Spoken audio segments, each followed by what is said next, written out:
invito al profesor Rodríguez Artalejo, que nos va a hablar de pescado, aceite de oliva y pescadito frito, su papel en el envejecimiento saludable. Muchas gracias, Fernando, como no, por estar hoy aquí con nosotros.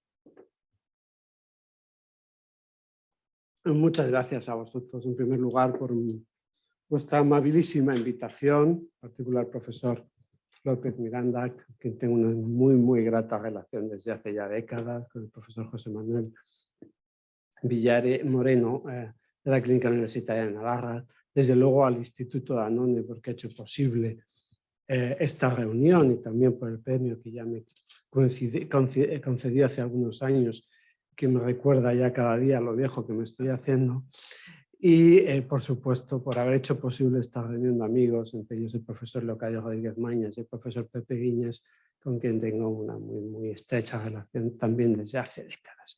De hecho, yo me introduje en este campo gracias al doctor Rodríguez Mañas, que fue quien... Yo antes trabajaba sobre todo en otras cosas, y fue el doctor Rodríguez Mañas quien me invitó a participar en un proyecto europeo, el proyecto Failomi, que él coordinaba.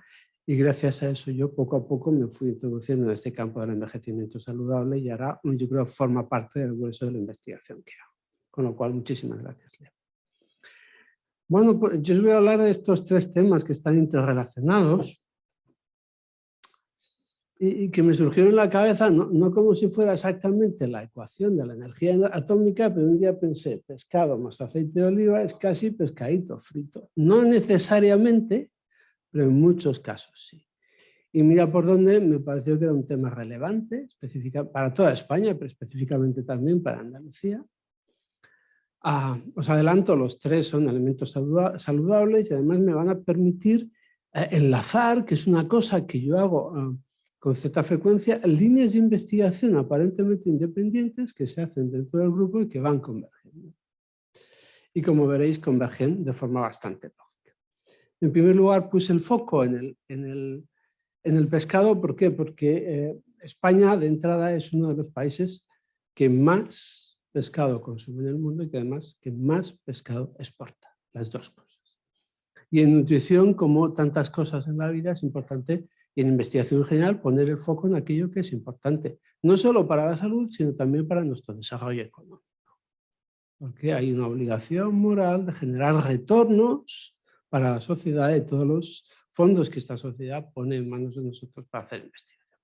En segundo lugar, es un elemento definitorio de la dieta atlántica, pero también es un elemento muy propio de la dieta mediterránea en España. La dieta mediterránea no es igual en España, en Grecia o en Italia, tiene diferencias. En Grecia, por ejemplo, se enfatiza mucho los derivados lácteos, en Italia los cereales y la pasta, pero uno de los elementos muy definitorios de la dieta mediterránea en España es precisamente el pescado. Desde el punto de vista de las personas mayores, tiene una textura excelente, lo cual permite ser comido no solo por los niños, que también, sino también por las personas mayores. Además, es extraordinariamente palatable y es una fuente de proteínas de muy alto valor biológico. Probablemente también es la principal fuente de vitamina D en la población española. Es una de las principales fuentes de calcio. Cuando uno piensa en el centro y el norte de Europa, la mayor parte del calcio procede de los derivados lácteos, pero en España procede en buena medida de los pescados con espinas pequeñas, porque nos los podemos comer como son las sardinas. Y de otros minerales en los que no voy a entrar. De conservar y mantener de muchas formas, lo cual lo hace muy adecuado, fresco, congelado, salado y desalado, en conserva. Tenemos una industria conservera extremadamente potente en España y también en Portugal, que hay que potenciar. Y además se puede obtener tanto desde pesca extractiva como de acuicultura. Y aquí lo enlazo con algunas de las cosas que decía el vicerrector de investigación. Uno de los alimentos más sanos, pero que también contribuye a la salud del planeta, es el pescado. Porque la huella de carbono del pescado que se obtiene en el mar por mecanismos, medios extractivos es mínima. El congelado en alta mar y el transporte hasta la costa. Y en la acuicultura depende del tipo de harinas que se le eche, que habitualmente además ya no deben ser harinas animales. Por tanto, es extraordinariamente saludable también para el planeta y por tanto muy sostenible. Prácticamente todo esto aplica al aceite de oliva. prácticamente todo está aplicado. Pero hay dos características importantes. Todo está más rico si se le echa aceite de oliva. Y la nutrición tiene mucho que ver con la gastronomía y con la palatabilidad de los alimentos. Todo está mucho más rico. Y hay un segundo debate muy importante y es, en el que yo ahora no voy a entrar, pero lo dejo planteado si le queréis para el debate, y es, para tomar dieta mediterránea, para que la consideremos una determinada dieta mediterránea, ¿es necesaria que incluya aceite de oliva o no? Se puede comer mediterráneo sin tomar aceite de oliva, lo dejo ahí. Porque tiene muchas implicaciones prácticas y también para nuestras exportaciones de aceite de oliva. Por supuesto, es tenéis fuente de grasa saludable. Ya sabéis que un epidemiólogo es un señor al que si le preguntas cómo estás, te va a decir siempre, ¿comparado con qué? Bueno, pues las grasas saturadas son unas grasas muy, muy saludables comparadas con otro tipo de grasas, como las trans, pero las grasas monoinsaturadas van a ser las del pescado, monoinsaturadas, las del aceite de oliva, van a ser muy saludables comparadas con las trans y con las grasas saturadas. Y probablemente pueden estar a la par de las monoinsaturadas. ¿De acuerdo? Y por supuesto son mucho más sanas que reemplazarlas por hidratos de carbono simples. Y además de grasas, el aceite de oliva tiene otros muchos compuestos bioactivos que hacen especialmente importante y saludable al aceite de oliva virgen, como luego vamos a proporcionar algunos datos, y también contribuye mucho, se puede consumir de muchas formas, entre ellas frito y no solo en aliño. Porque si hay algo que se hace en todos los países del mundo, en todas las culturas, donde hay aceite, y hay muchos orígenes de los aceites, es freír, pues hay algo característico de la dieta mediterránea, no es aliñar las ensaladas con aceite, es freír en aceite. Y aquí introduzco el último elemento, y es, España no solo fríe mucho, sino tiene formas de fritura específicas de nuestra cultura. Nosotros no siempre freímos en grandes baños, en lo que se llama fritura profunda. Nosotros típicamente freímos en sartén, que tiene una serie de características determinadas.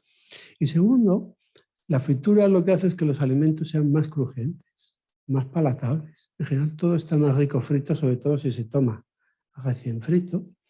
Pero algo que se conoce ya desde hace 30, 40, 50 años, no sé, desde los estudios de Gregorio Varela en la Universidad de Granada, es que cuando tú fríes un alimento en un buen aceite, se establece un gradiente entre los componentes del aceite y los componentes del alimento. Y si el alimento tiene una grasa de baja calidad, se enriquece con la grasa del aceite de oliva. Y si no tiene grasa, se enriquece con aceites sanos. Eso sí, hay que freír bien. 180 grados durante poquito tiempo, para que aquello no acabe lleno de grasa. ¿De acuerdo? Por tanto, es muy palatable, pero puede ser además, como luego vamos a ver, especialmente sano. Y hay que quitar esa mal. Yo a veces me molesto un poco cuando veo muchas guías alimentarias y lo que dicen es que hay que tomar productos a la plancha, al vapor y evitar los fritos. No es así como vamos a ver. Lo que pasa es que hay que freír bien y con buen aceite. Es cierto que hace ya 10 o 15 años, no recuerdo, junto con Pilar Guayar, publicamos un artículo mostrando que con los datos de la cohorte PIC, que un mayor consumo de productos fritos se asociaba más a mayor obesidad, pero también es cierto que en el contexto de una dieta mediterránea también vimos dentro de la cohorte PIC que un mayor consumo de alimentos fritos no se asociaba a mayor riesgo de enfermedad coronaria. Por tanto, era perfectamente sano en el contexto de una dieta mediterránea. Vamos a ver qué ocurre ahora con el envejecimiento saludable.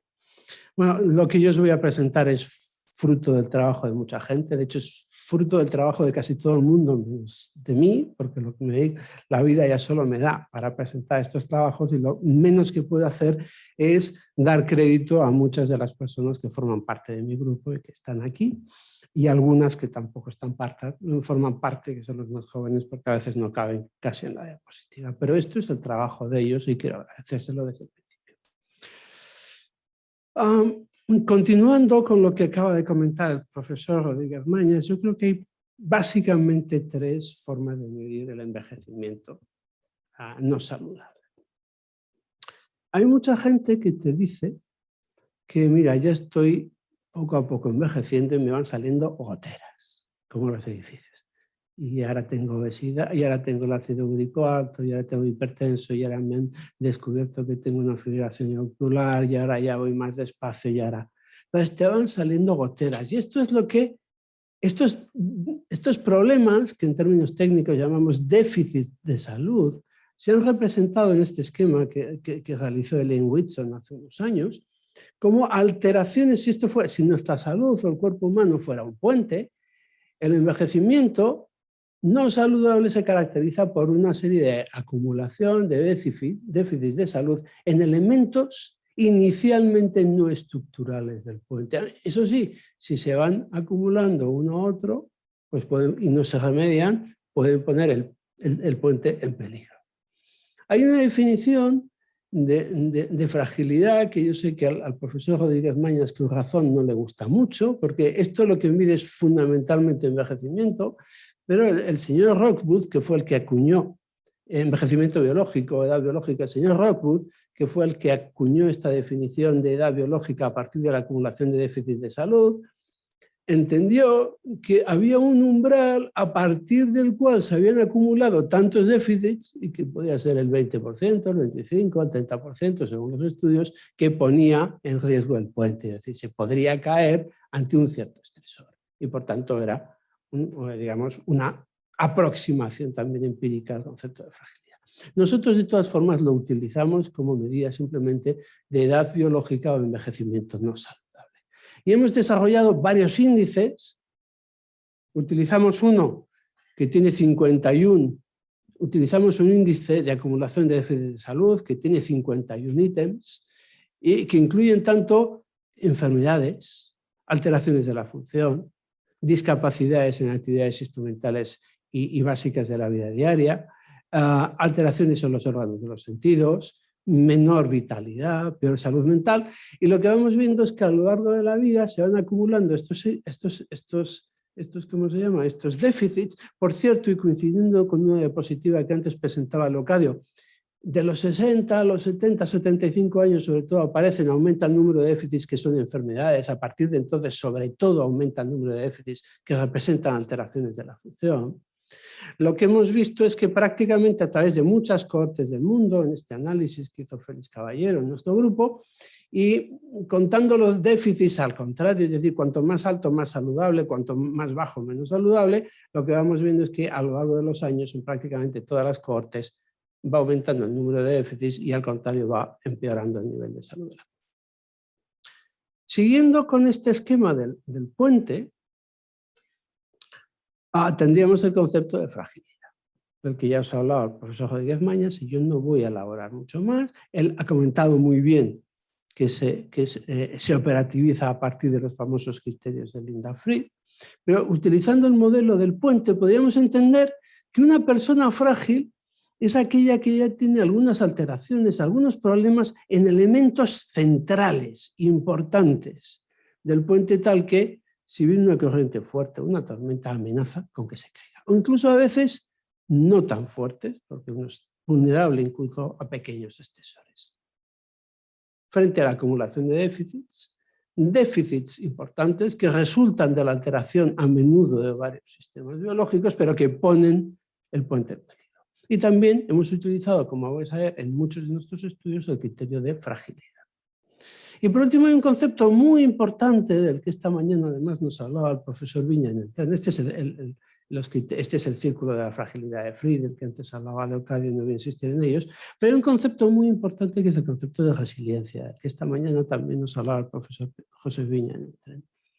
¿Qué entendemos por resiliencia? Es la capacidad que tiene un individuo de, después de sufrir un acontecimiento estresante, por ejemplo, una hospitalización, una caída, una infección, no deteriorar mucho su capacidad funcional, o si se deteriora, recuperarla hasta niveles próximos a los iniciales en un periodo razonable.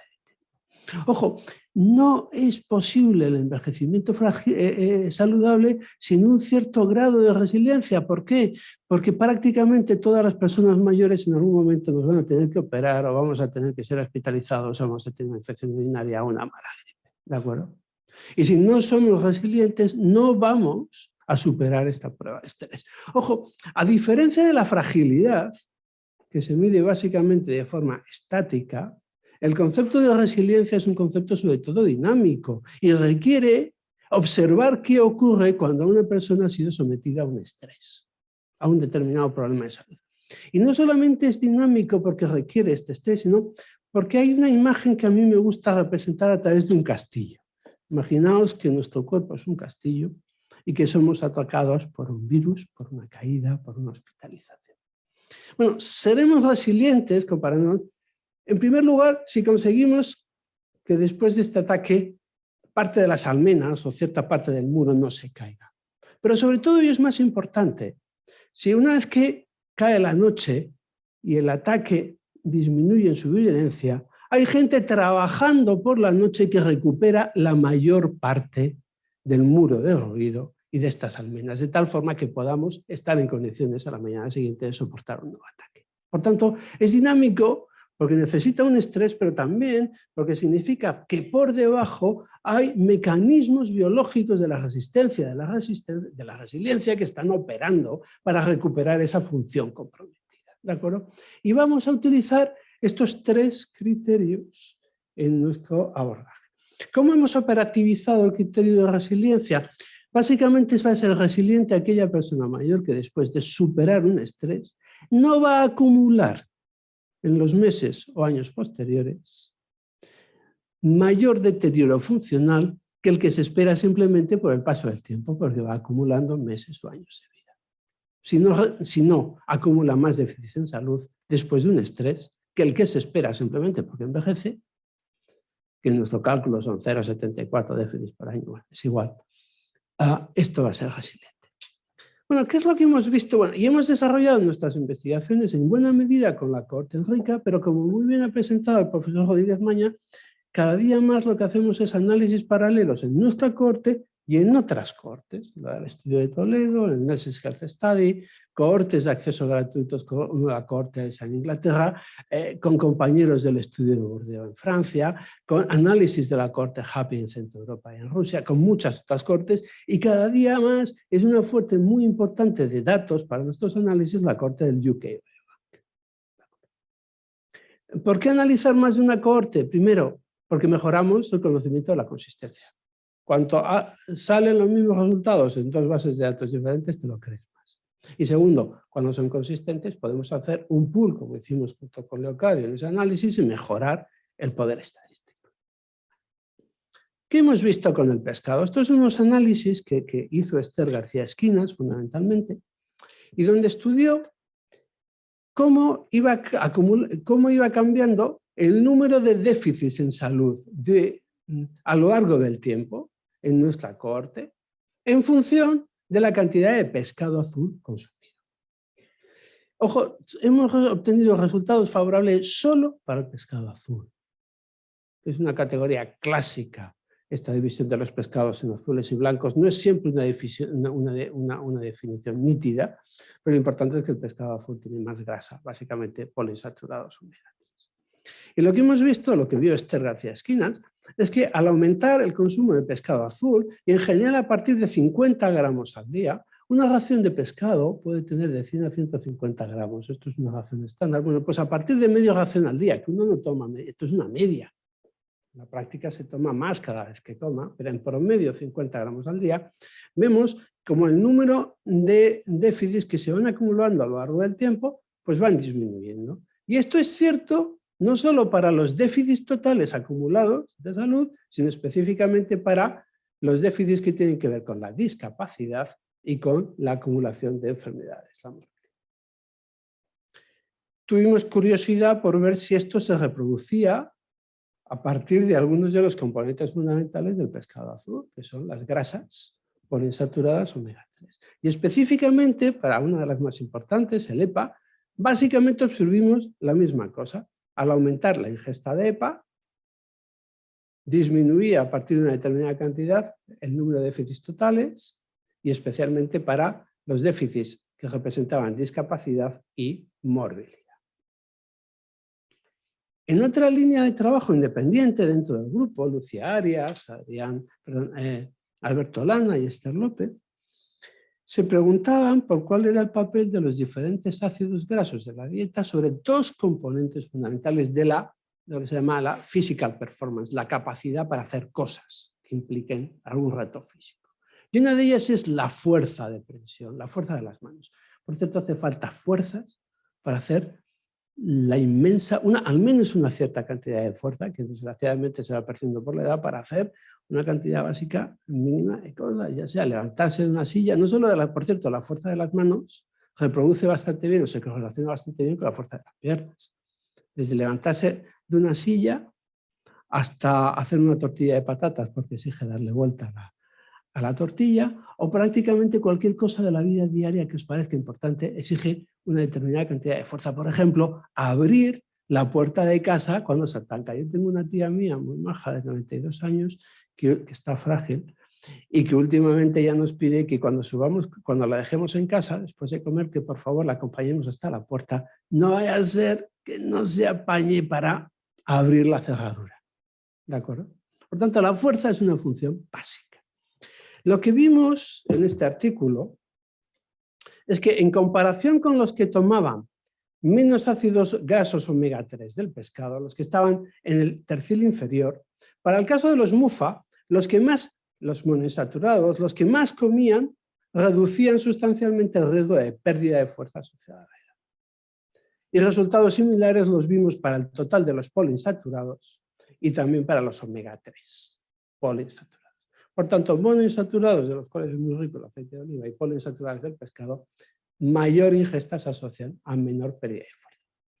Resultados no idénticos observamos para la limitación funcional en los miembros inferiores medidos a través del SOR Physical Performance Battery. La limitación en las piernas es un factor de riesgo de institucionalización, de hospitalización, de muerte, de gran cantidad de problemas a las personas mayores. Como a mí una vez me dijo Leocadio, me dijo, mira Fernando, la gente mayor tiene problemas porque le falla la cabeza o porque le falla las piernas. También hay otras cuestiones. Pero son dos elementos clave. Y por eso pusimos el foco aquí y midimos la función de las piernas con el famoso SOR Physical Performance Battery de Google. Y lo que vimos es una prueba muy sencillita que se puede hacer prácticamente en la clínica en todos los sitios. Lo que vimos es que una mayor ingesta de ácido grasa saturada se asociaba a mayor riesgo de deterioro de la función de la extremidad inferior. En el caso de los monoinsaturados no vimos una asociación clara, pero sí que vemos que al aumentar, que en comparación con los que menos ácidos PUFA tomaban, cuanto más PUFA se tomaba, menor era el riesgo de deterioro funcional, hasta un 25% menos de deterioro funcional de los miembros inferiores. Y esto también obviamente se observaba para los omega 3 típicos del pescado. También Lucía Arias se interesó por cuál era el papel de las principales fuentes alimentarias de las que procedían estos ácidos grasos.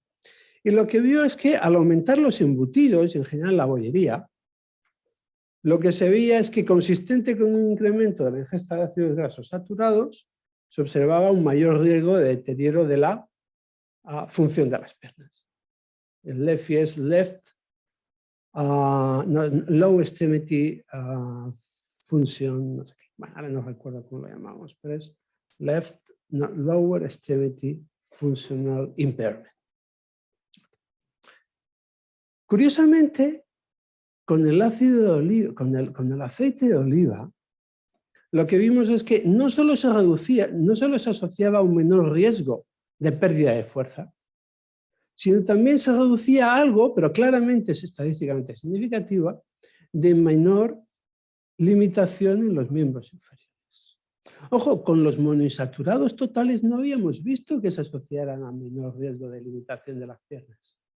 Pero es que el aceite de oliva es mucho más que ácidos grasos monoinsaturados, tiene también otros compuestos biológicos activos que probablemente son los que dan cuenta de estos efectos, como luego vamos a ver más adelante. ¿De acuerdo?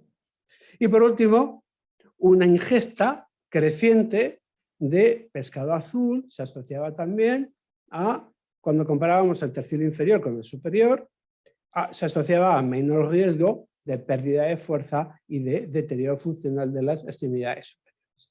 Bueno, en uno de los primeros trabajos que hicimos en este campo, lo que estudiamos era la relación entre una mayor adherencia a la dieta mediterránea y el riesgo de fragilidad. Y lo que vimos, y este ha sido un trabajo muy citado, es que una mayor adherencia a la dieta mediterránea, que es una dieta en buena medida basada en las plantas, no voy a decir que vegetariana, pero muy basada en las plantas, ojo, en personas mayores, se asociaba a menor riesgo de fragilidad.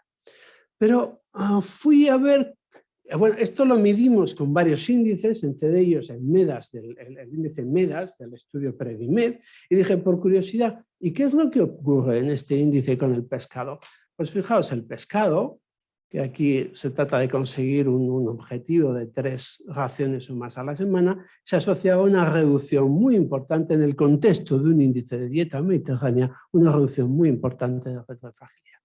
Desgraciadamente estos resultados no los hemos verificado, no para la dieta mediterránea, sino específicamente para el pescado en la cohorte del Nurses Health Study, pero también es cierto que las enfermeras norteamericanas toman mucho menos pescado que las españolas y el pescado además no está bien caracterizado porque en su cuestionario no distinguen bien lo que es pescado azul del pescado blanco. Pero bueno, tenemos que seguir investigando este tema.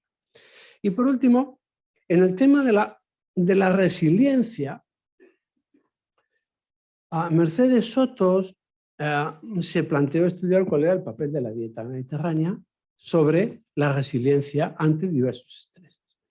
En este caso nos fijamos en estreses, en problemas agudos, tanto la pérdida de peso, que por cierto es un criterio de fragilidad de 4 kilos o más durante los últimos 6 meses, o la hospitalización. También teníamos aquí las caídas con fractura, pero bueno, nos presentó resultados. Y lo que vimos es que una mayor adherencia a la dieta mediterránea se asociaba al aumentar la ingesta, al aumentar la puntuación del MEDA, en comparación con los que menos se adhieren a la dieta mediterránea, los que más se adhieren, que son los que están en el tercio superior, tienen 2 veces y pico más probabilidad de ser resilientes ante un estresor. Es cierto que cuando no nos paramos en ese momento a ver qué pasaba con el pescado, es cierto que luego lo hemos verificado en estos análisis, el pescado no tenía un papel especialmente importante, consiguiendo una mayor resiliencia. También es cierto que prácticamente ninguno de los ítems del MEDAS se asoció de forma individual a mayor resiliencia, pero todos ellos apuntaban maneras, que dirían los toreros, porque todos ellos tenían asociaciones modestas, protectoras, aunque no estadísticamente significativas, lo que sugiere que es el efecto sinergístico del conjunto de alimentos formando este patrón de dieta el que es el principal responsable de esto.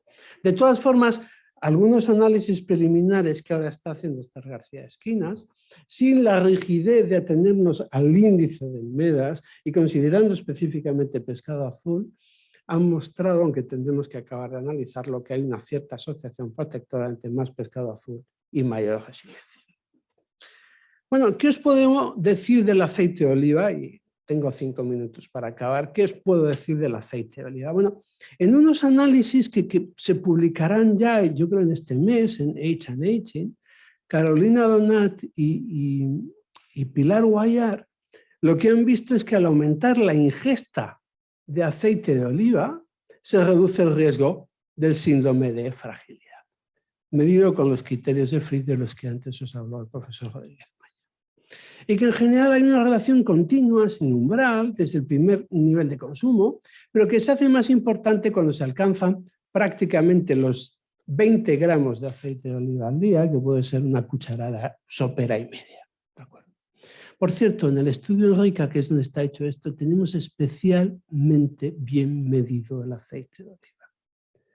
Porque en buena medida se hace a partir de datos de recetas preestablecidas, no de alimentos individuales, y ahora dígame usted cuánto aceite de oliva consume, sino recetas preestablecidas donde se utilizan coeficientes de absorción para los diferentes tipos de aceites. ¿De acuerdo? Estando aquí en Córdoba diréis, pero ¿qué tipo de aceite de oliva? ¿Es el virgen o es el refinado, el ordinario? Bueno, en nuestro análisis lo que hemos visto es una asociación muy clara para el aceite de oliva virgen y mucho menos clara, que apunta maneras en el tercio superior, pero que no alcanza la significación estadística para el aceite de oliva refinado. Lo cual vuelve a apuntar, veis aquí qué resultados, sin embargo, tan potentes y tan claros para el aceite de oliva virgen, lo cual apunta que no son solo los ácidos grasos monoinsaturados, sino también otros componentes del aceite de oliva que están en cantidades especialmente importantes en el aceite de oliva virgen y que probablemente sean los polifenoles u otros compuestos bioactivos. ¿De acuerdo? Tenemos también resultados preliminares en nuestra cohorte de la relación entre el consumo de aceite de oliva y mortalidad. Ya ha habido otros análisis en el mundo, por ejemplo la cohorte SUN de Navarra o en la cohorte EPIC, pero nosotros somos los únicos que tenemos una base de datos representativa del conjunto de la población española. Segundo, tenemos el aceite de oliva especial bien medido porque utilizamos una historia dietética que lo mide muy bien. Y tercero, desagregamos los análisis por el tipo de aceite de oliva. Y lo que hemos visto es que en los mayores de 60 años, cuando cogemos el conjunto de la población también se observa, pero también hay que ser honestos, los análisis de mortalidad, la mayoría de las muertes se producen en los miembros mayores de la cohorte, que son los que se mueren. Y las inferencias corresponden sobre todo a gente mayor. Lo que vemos es que al aumentar la ingesta de aceite de oliva en los mayores de 60 años, disminuye progresivamente la mortalidad y de forma sustancial, lo cual es bastante consistente con lo que se observa en nuestros estudios. Y esto se debe fundamentalmente al aceite de oliva virgen. Cuando desagregamos los análisis según el tipo de aceite de oliva, es el virgen el que se asocia a menor mortalidad. Y por último, estos resultados convergen con otra línea de investigación que iniciamos hace muchos años en el estudio de PIC, donde veíamos el efecto de la fritura, pero que ahora hemos llevado a cabo con la cohorte fritura en aceite de oliva con la cohorte Enrica. Por cierto, en este plato todo el pescado o todos los componentes del mar que se fríen son, digamos, pescado azul, pero también se puede freír, de hecho se fríe típicamente en España, pescados blancos, desde la merluza, el rape y otros pescados de este estilo. ¿De acuerdo? Este análisis que hicimos con Adrián Carballo y con José Luis Hortolà, y esta ya es un minuto lo que me queda, fuimos más allá de lo que habíamos hecho en el pasado, porque comparamos en cada uno de los análisis los efectos de comer un alimento frito con los efectos de comer ese mismo alimento no frito. En el pasado simplemente habíamos visto si al comer más alimentos fritos había más o menos riesgo coronario de obesidad. Ahora hemos hecho estos análisis para poder mejorar el nivel de inferencia comparando directamente un producto frito con un producto no frito, por ejemplo cocido o en otro tipo de preparación, y hemos visto su efecto sobre el envejecimiento no saludable valorado por la acumulación de déficit de salud. Y lo que hemos visto es que en comparación con los que a lo largo del seguimiento reducen el consumo de pescado frito, los que lo aumentan reducen el número de déficit de salud, por tanto mejoran en este indicador de envejecimiento saludable. Ojo, esto no lo hemos visto para los pescados no fritos. ¿Por qué? Básicamente porque los pescados no fritos se analizan conjuntamente el pescado blanco y el azul. Y en una de las primeras diapositivas vimos, que el que tenía mayor efecto era el pescado azul. Y de hecho, cuando hacemos análisis de sustitución, lo que vemos es que cuando reemplazamos el pescado azul frito por pescado azul no frito, prácticamente no hay efectos. ¿Por qué? Porque el pescado azul no frito ya es saludable, tiene grasas saludables y al freírlo no aportamos grandes cosas. En cambio, cuando reemplazamos pescado blanco frito por pescado blanco no frito, es cuando empeora sustancialmente el índice de envejecimiento saludable. ¿Por qué? Porque al tomarlo no frito no incorpora las grasas sanas del aceite de oliva. En conclusión, bueno, no voy a hablar de los mecanismos, porque serían muchos, pero como siempre la oxidación, la inflamación están siempre por medio. Pero la conclusión sería que un mayor consumo de pescado azul, en concreto más de 50 gramos al día en promedio, que esto pueden ser pues 5 por 6, 30, 300 gramos a la semana, que está a caballo entre 2 o 3 raciones de pescado a la semana, que es básicamente lo que recomienda la ESAM por la población adulta española, o tomar aceite de oliva virgen a partir de 1,5 cucharadas, 2 cucharadas al día, o de pescado blanco y azul frito, se asocia a un envejecimiento más saludable con mejoría en la mayoría de sus componentes, que son la movilidad y la función, y también menor mortalidad. Pues nada más y muchas gracias.